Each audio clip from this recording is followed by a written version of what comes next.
इस नई वीडियो में दोस्तों आज हम भौतिक भूगोल से संबंधित कुछ महत्वपूर्ण प्रश्न लेकर के आपके समक्ष उपस्थित हुए हैं। तो फ्रेंड्स, बिना देरी के इस इम्पोर्टेंट टॉपिक को हम शुरू करते हैं। चलिए, इस वीडियो का पहला प्रश्न है, सर्वप्रथम पृथ्वी को आकार में गोलाव किसने बताया? सर्वप्रथम पृथ्वी को आकार में गोलाव किसने बताया, अर्थात सबसे पहले पृथ्वी की आकृति गोल किसने बताई थी? तो आपका सही उत्तर होगा अरस्तु ने।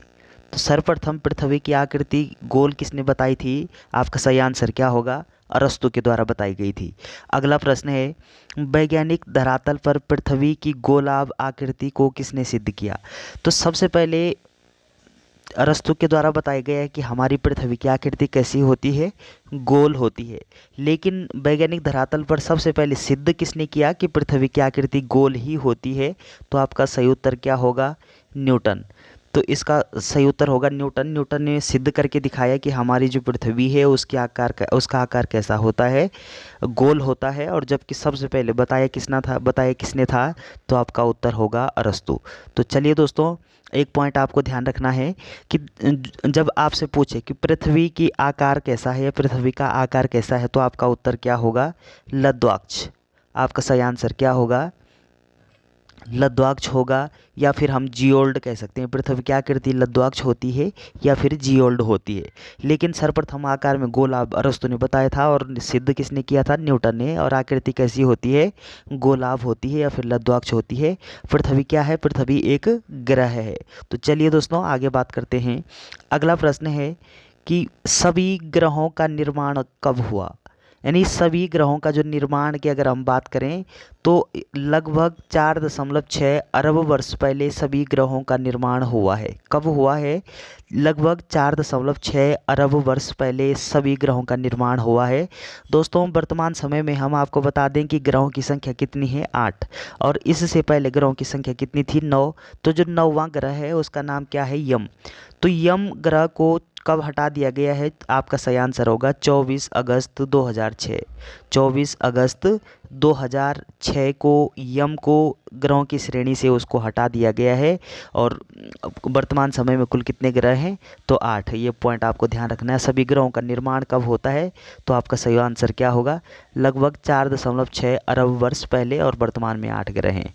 चलिए दोस्तों, अगला प्रश्न है, आदि पृथ्वी का वायुमंडल कैसा था? तो जब आपसे प्रश्न पूछे कि आदि पृथ्वी का वायुमंडल कैसा था, तो आपका सही उत्तर क्या होगा? अपचायक। तो चलिए आगे बढ़ते हैं। आदि पृथ्वी के वायुमंडल में किन गैसों की प्रधानता थी? तो आदि पृथ्वी का जो वायुमंडल है वो किस प्रकार का था? अपचायक था। और आदि पृथ्वी के वायुमंडल में किस किस गैस की प्रधानता थी, मतलब कौन कौन सी गैसें पाई जाती थी? तो आपका सही उत्तर क्या होगा? हाइड्रोजन व हीलियम। तो हाइड्रोजन व हीलियम जो गैस है, इस गैस की आदि पृथ्वी के वायुमंडल में प्रधानता थी, यानी ये गैसें पाई जाती थी प्रचुर मात्रा में। तो चलिए आगे बढ़ते हैं दोस्तों।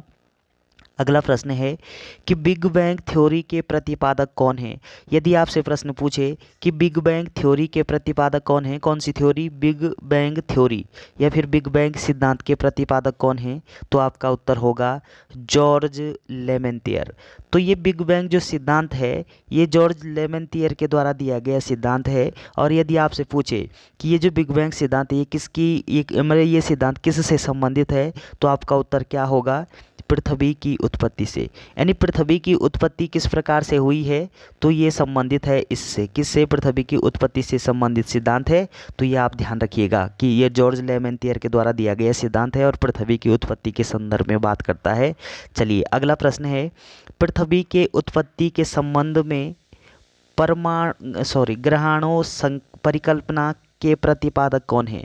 तो पृथ्वी की उत्पत्ति के संदर्भ में ग्रहाणु परिकल्पना, ध्यान रखिएगा कौन सी परिकल्पना? ग्रहाणु परिकल्पना के प्रतिपादक कौन है? तो आपका सही उत्तर क्या होगा? Edwin Hubble. तो एडविन हब्बल के द्वारा एक परिकल्पना दी गई है, उस परिकल्पना का नाम क्या है? तो आपको ध्यान रखना है ग्रहाणु परिकल्पना। तो ग्रहाणु परिकल्पना ये किससे संबंधित है? तो आपका उत्तर होगा पृथ्वी की उत्पत्ति से। पृथ्वी की उत्पत्ति से संबंधित है कौन सी परिकल्पना? ग्रहाणु परिकल्पना। वह किसके द्वारा प्रतिपादित की गई है या इसके प्रतिपादक कौन है? तो आपका सही आंसर क्या होगा? एडविन हबल के द्वारा। तो ये एडविन हबल के द्वारा दिया गया क्या है? ये एक परिकल्पना है जिसका नाम क्या है? ग्रहाणु परिकल्पना, और ये पृथ्वी की उत्पत्ति से संबंधित है। तो चलिए अगला प्रश्न है, सौर मंडल का जनक किसे माना जाता है? दोस्तों जब आपसे पूछे कि सौर मंडल का जनक किसको माना जाता है, सौर मंडल का जनक, ये बात कर रहे हैं सौर मंडल की, तो आपका सही आंसर क्या होगा? निहारिका को। तो निहारिका को सौर मंडल के जनक के रूप में जाना जाता है। किसको जाना जाता है? आपका सही आंसर क्या होगा? निहारिका को। अगला प्रश्न है, सर्वप्रथम पृथ्वी की उत्पत्ति के संबंध में तर्कपूर्ण परिकल्पना का प्रतिपादन किया। अब पृथ्वी की उत्पत्ति के संदर्भ में हम बहुत सारे सिद्धांत पढ़ रहे हैं, जैसे बिग बैंग थ्योरी जॉर्ज लेमेंटियर के द्वारा दी गई है। तो अब हम क्या पढ़ रहे हैं कि सर्वप्रथम पृथ्वी की उत्पत्ति के संबंध में यानी तर्कपूर्ण परिकल्पना की बात कर रहे हैं। तर्कपूर्ण परिकल्पना ये किसके द्वारा प्रतिपादित की गई है? तो आपका सही आंसर क्या होगा? कास्ते द बफन के द्वारा।